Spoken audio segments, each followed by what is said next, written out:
We want to say a huge welcome to all the virtual members of Columbine United Church. You know, some of you watch us from around the United States, some of you on the other side of the pond, and our men and women in uniform, you watch us the way of kind of reminding yourselves that you are a part of this community. You are a part of this community. Some of you watch this just because you're on vacation or you couldn't make it to church today. I want you to know that we always go with you, just as the presence of God always go with you. And you can always dial in to remind yourself of our love and care for you. As I always say, but just not watch this. Do something with this video. Post it on your Facebook, take the URL, send it to somebody, because there's always a message that maybe you don't need to hear, but you know someone else who does. It's good to have you here. Let's welcome these people with a warm Columbine welcome. Very good. Our scripture passage this morning comes to us from Matthew's Gospel, the 7th chapter, verse 6, just one verse. This is one of my favorite verses in the New Testament. Just love this verse.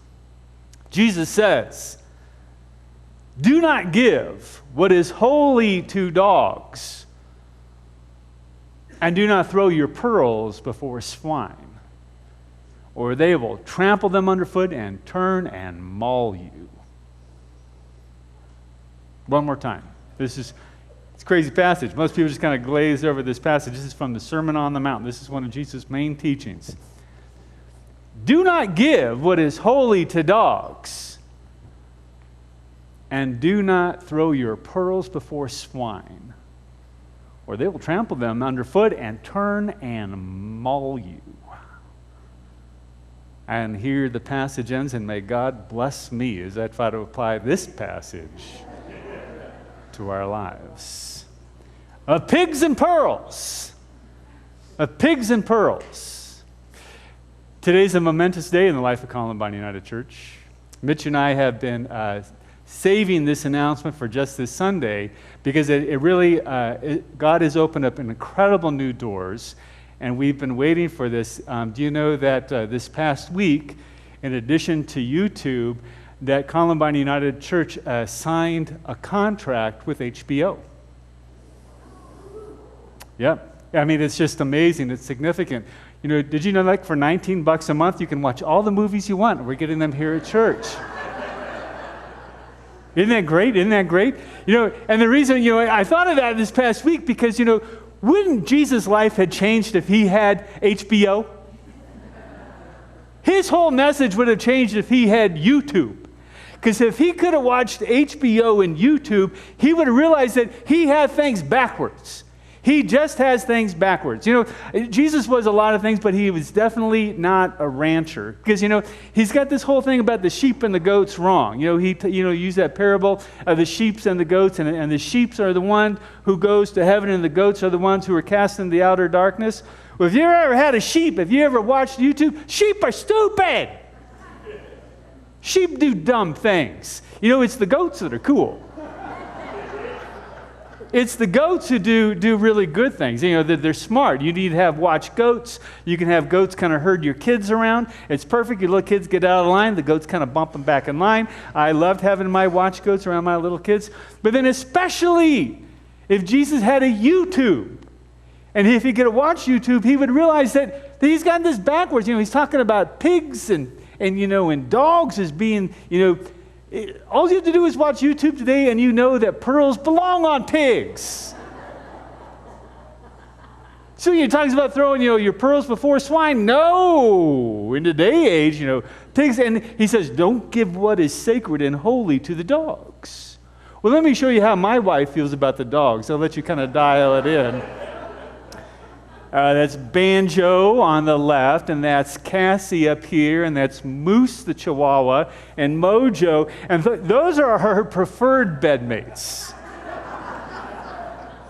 That's who she prefers. And you talk about my wife as far as what is sacred, don't throw what is sacred to the dog. She's saying, no, my dogs are sacred. My pets are sacred. Our pigs are sacred. It's the people. It's the people we have to watch out for. And so, that's why for me, I'm going to give the master his, like, okay, so he's not with the hip contemporary era. It's like all these crazy things, that the Bible says that it's really hard that you really can't take it literally. Like when they say, if you untie the thong of the person,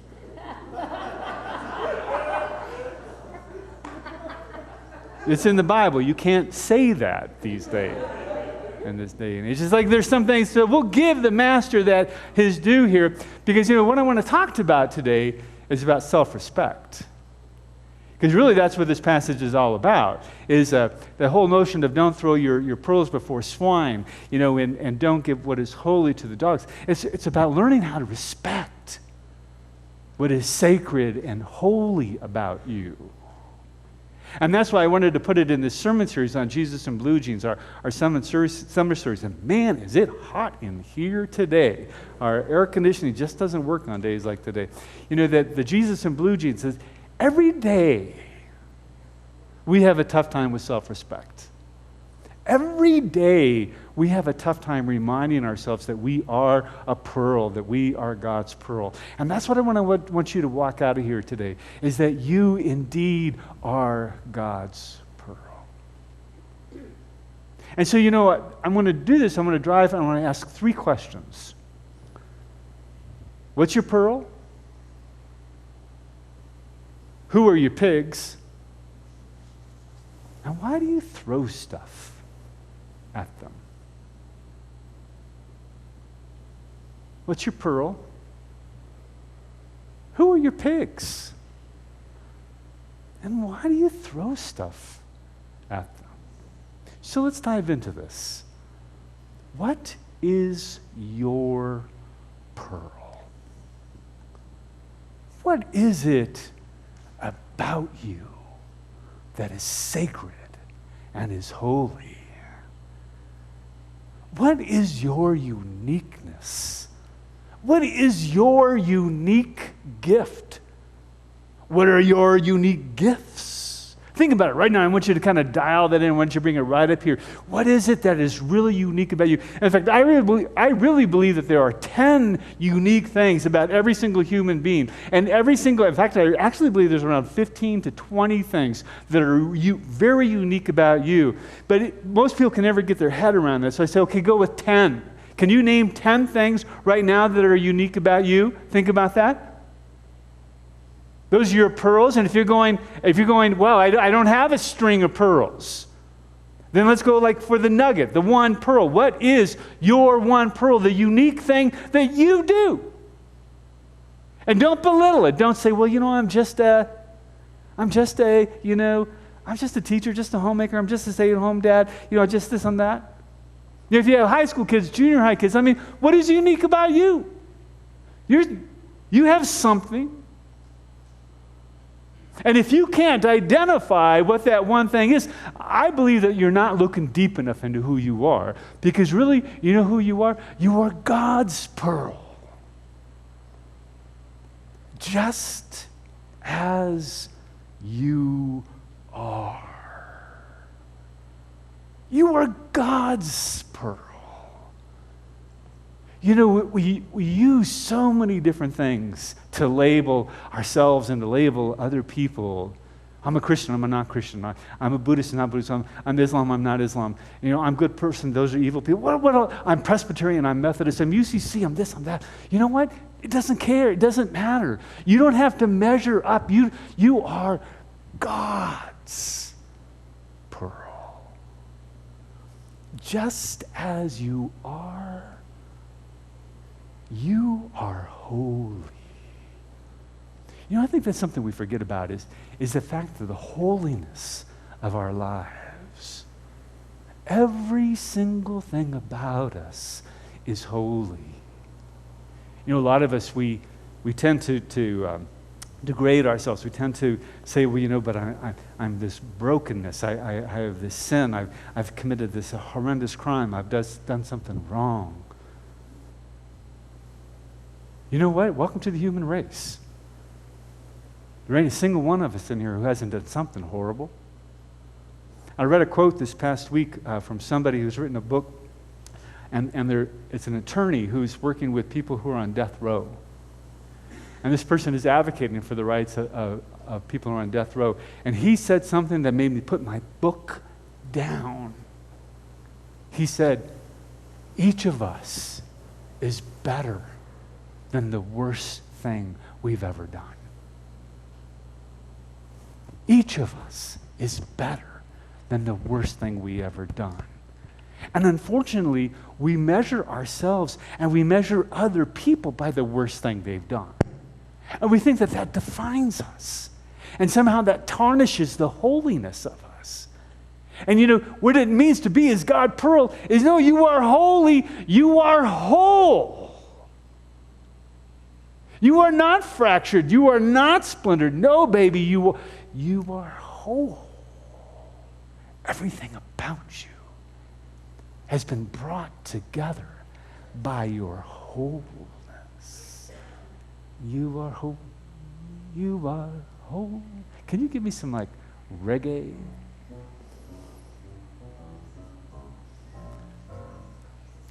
A little more, man. Bring it up to me. You are whole. You are whole. You are always evermore than we ever understand. You are always at hand. Blessed are you coming near. Blessed are you coming here to your church and wine and bread, raised from soil, raised from dead. You are holy. You know this song? You are wholeness. You are present. You are Lord. Hallelujah. I didn't do that. Hallelujah. Hallelujah. Come on. Hallelujah, our Lord. Okay, this is a great song about understanding your holiness and your wholeness, but you kind of got to get into it.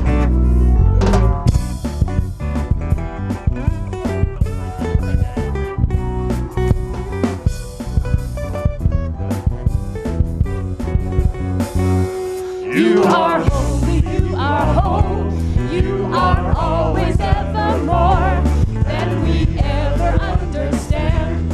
You are always at hand. Blessed are you coming here. Blessed are you coming here to your church and wine and bread, raised from soil, raised from dead. You are holy, you are wholeness, you are present. Let the cosmos praise you, Lord.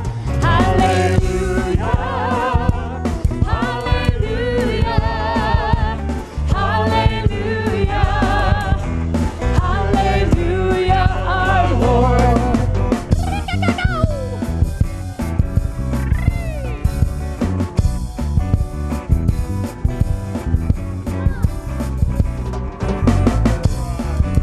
Come on, baby, join the line. Have a little fun. It's Sunday morning. Come on, cheap seats. We're gonna go around, come in.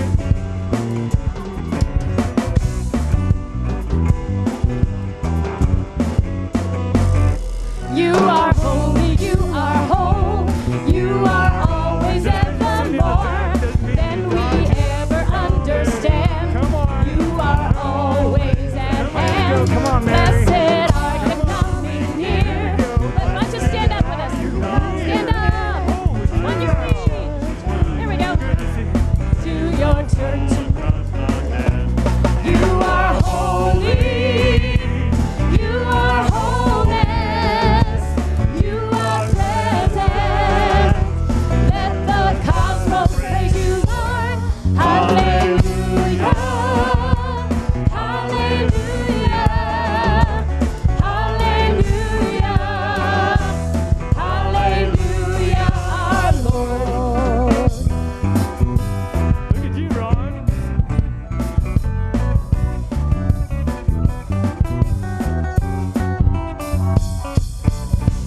Yeah. Thank you. You know, if I could have done that in church when I was a kid, why can't we have more fun in church? And I think what I want you to do is I want you to think about this. Fun. When life is kind of hard, you need to remember you are holy, right as you are. You are whole. And to remember that, sometimes you have to dial in. So if that's your pearl, then who are your pigs? Who's the pig in your life? Who wants to take that pearl and just drive it into the ground? Just think about who that pig is. Maybe it's your boss. Maybe it's a coworker. Maybe it's someone on the block. Unfortunately, it could be a spouse or partner. Who's the pig in your life? Now, before you go too far, I want you to think about that maybe you're the pig. Let's not go too far as casting your pearls before swine. And who is the pig who steps on the pearl? I got to grab some water. Maybe the worst pig in your life. Give me a break here, so I don't die on stage. If I die on stage, just pick up and carry on, all right? Bury me later. Because, the reason why we're the pig is because we have this ongoing backseat driver in our life. And it's not your spouse. We have this little voice inside of us that, that challenges literally everything we want to do. It starts like we get up in the morning, we look in the mirror, and we go, oh gosh, that little voice, that backseat driver says, oh man, you are just really ugly. A zit at 40? Please. Where'd that extra 10 pounds come from? Or you go into work, it's that little voice who says, you suck at this job. You know what? Why are you doing this? You're just nothing but a failure. You're never going to get a new promotion. You're never going to have anything good that happens to you.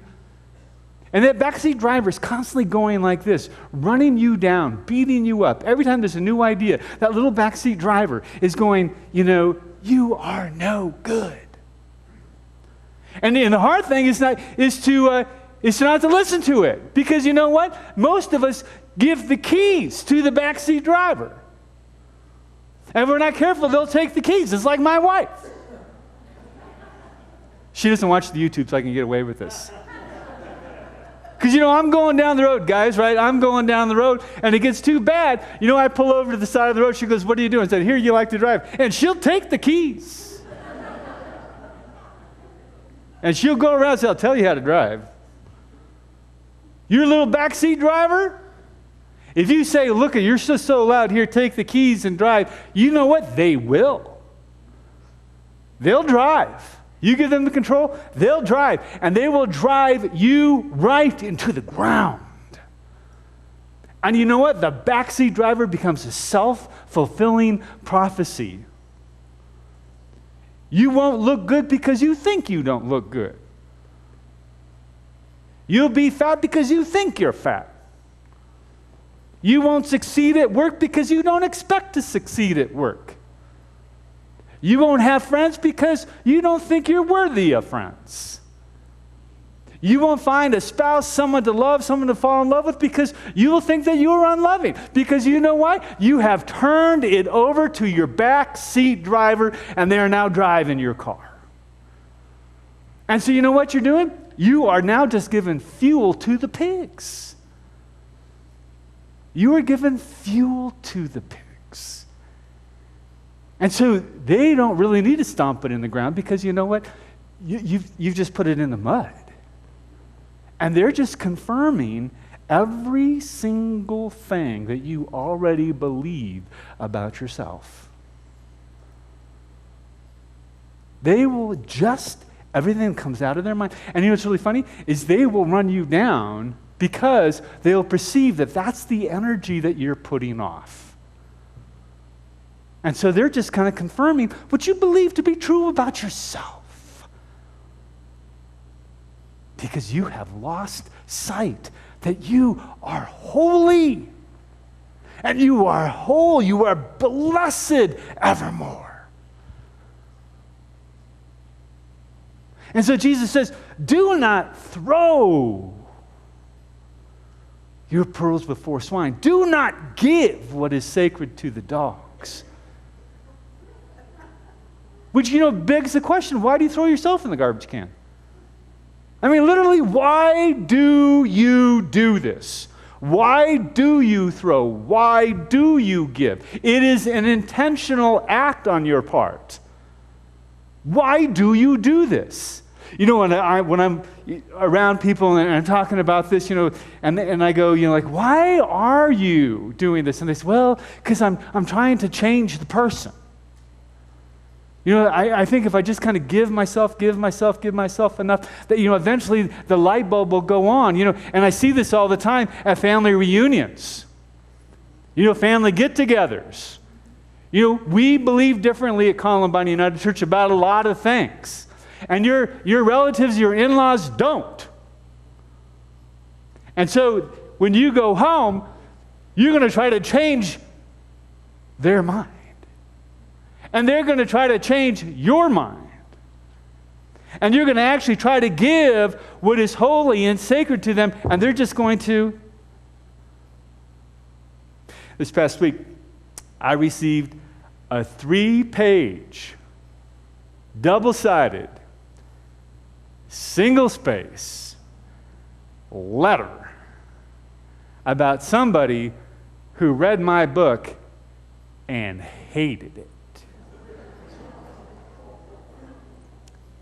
And that's being generous. I mean to tell you, they had read it cover to cover and they tore it apart. They gave me every single theological argument while I was Satan incarnate. I was leading my congregation to hell, and on and on and on. A friend of mine read it. Said, well, how are you going to respond? I'm not. She goes, really? I said, well, and most I will say, thank you for reading my book cover to cover. Obviously, it made you think. That was my purpose to begin with. You fulfilled God's plan for the book. Thank you. She goes, really? That's all you're going to say? Well, of course, I could start arguing with a person, and I'd argue with them, and I'd send them the letter, and then they'd send the letter back to me, and they would argue with me, and that would eventually make me angry, and so that I would write something back, and I'd do a literary flip-off to them, and before you knew it, they'd say, aha, you are Satan incarnate. What happens, and it happens every single time, you try to change somebody else's mind, especially about God. Isn't that sad? Especially about God. Also about politics, but I'm not going there. Why do you try to change somebody? Because, what's really crazy, the dangerous thing is that when we try to change somebody else, do you know what happens? We label them a pig. We label them a pig. And we have to stop doing that. And that's why, the interesting thing for me about Jesus is this. I grabbed this picture. This is Jesus being thrown out of a synagogue. The amazing thing for me about Jesus, while he talked about don't throw in your pearls before swine, he constantly did that. He never stopped doing his pearls. He never stopped giving. And he was thrown out, he was run out, he was tossed out. They tried to kill him. And he never stopped creating pearls and giving it to people. And even though he preached this, he kept on doing it. The greatest blessing in my life is Mitch Samuel, because Mitch, is always kind of my coach and my guide. And I've written this second book, and it's just being rejected right and left. And Mitch is the one who says, well, who cares? Did God tell you to worry about it, whether it was all ever published? He said, no, God told you to write it. So write it. Create the pearl. Get out of the way. Do the next thing. See, we get so worried about, people rejecting us. That's why, I really believe that, we need to have a rhino hide. We need to have thick skin. Because, when you are sure about who you are as a child of God, when you are sure about your pearlness, then ain't nobody can damage that. And for me, that's when people, isn't this a great, 1, 2, 3. Charlotte's Web. When people write me 3-page, single-spaced, double-sided letter, hate mail, I try to hold on to this person's humanity because, this person is responding to me from the pearl perspective. They view that they're a pearl, and I don't want to label them a pig. I don't think Jesus labeled people pigs. I think Jesus helped everybody hold on to their humanity. I think Jesus was trying to help them see that even in their ugliness, they're still children of God. This is a huge one for me. Lately I have to stop reading about, places like, ISIL, Islamic State, because every single time that comes around, every week there's something new that comes out, and I go, God, what's with these people? And, it's like, that you are not Muslim, you are something else, baby. And I want to call them pigs. And I have to remind myself, God, they're children of God. And that's why for me, it was in the middle of this, I'm going to hang on to their humanity. Jesus said, pray for your enemies. And that's why when people spit on me, I remind myself that they're not spitting on me. They're spitting on who they think I am. Because if they really knew me, they wouldn't spit on me. This is a story I take from Buddhism, from the Buddha, that one time the Buddha was teaching, and somebody got so angry with his teaching, they got up and started yelling at the Buddha and spitting on him and spitting on him and spitting on him. And his disciples got so mad that they jumped up and they grabbed hold of the guy, they started wrestling and pinning him down, beating him up, and the Buddha yelled, "Stop!" He said, he's not spitting on me. He's spitting on who he thinks I am. He can't spit on me. He's just spitting on this projection. Because the Buddha said, I'm really a good guy. I'm a nice guy. And suddenly the guy who was doing the spitting completely was disarmed. And together they started talking, and the Buddha and the disciple and the Buddha and the guy, the enemy, the Buddha and the enemy, the Buddha and Grace Presbyterian Church, so bad, built a relationship. And the enemy became a person, and the person became a disciple. The person who spit on me through the letter is still a child of God. And I'm going to hold on to their humanity. ISIL is trying to spit on the world. And I'm not going to let them spit as much as they want. They can't spit on me. They're spitting on who they think I am. I am not that way. And I just know that someday love and victory will prevail. And somehow, some way, shape or form, this will come to an end. That's the prayer that I have. That's the longing that I have. And that's why for me that it's holding on to the pearlness of everybody. That I believe we have two primary tasks in life. The first is to hold on to your own pearlness. And the second is to always shine somebody else's pearl. You got a spouse, you got a husband, you got a wife, you got a partner. Do you know what your number one job is? Is to remind this person they are a pearl.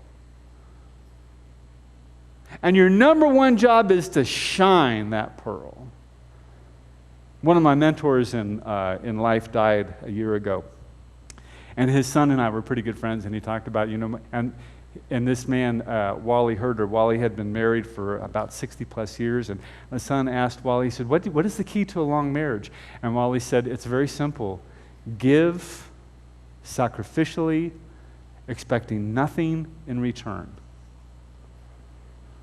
Give sacrificially, expecting nothing in return.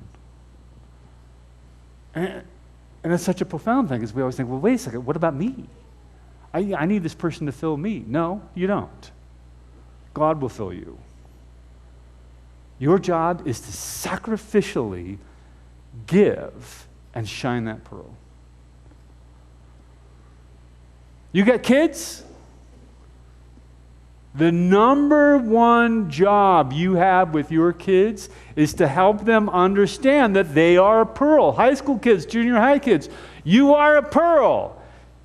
A little rough on the edges of places, but you're a pearl. You're beautiful, just the way you are. And you know what your job? When you go to school, your job is to remind the classmates, the people that you work with, that they're pearl. Maybe you were here a couple of weeks ago. Was it last week when I preached on suicide? Was it last week? And you heard Justin Spurlock talk about the fact that he had a locker partner that he was with for 4 years that he couldn't stand. And she killed herself. And he lost the opportunity to remind her that she was a pearl. High school kids, junior high kids, don't make that mistake that us adults make. You got bosses, you got workmates, you got, the job is to set aside their garbage and to remind them they're a pearl.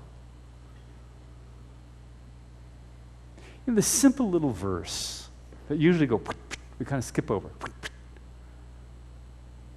Maybe it's the cornerstone of the kingdom of God. You are holy, and you are whole. Amen. Father, who art in heaven, hallowed be thy name. Thy kingdom come, thy will be done, on earth as it is in heaven. Give us this day our daily bread, and forgive us our trespasses, as we forgive those who trespass against us. And lead us not into temptation, but deliver us from evil. For thine is the kingdom, and the power, and the glory forever. Amen. Please stand for the benediction. Actually, not that kind of music yet. Not that kind of music yet. Give me that like reggae thing. And then you can transition back to what you were going to close with. Okay, so you know it's going to come this week, right? You just know. Somebody is going to call you a pig. They might not come right out and say it, right? But you can be going down C-470. It happened to me just last night. I was going down to Miners Alley on C-470, and I was going 65 miles an hour. I guarantee it was in the center lane. And someone came up behind me going about 90, and they came right beside me, and they slowed down. They looked at me like, they didn't have to flip me off. Because their eyes and face said it all. And it might be that you actually have somebody, it's a boss, somebody.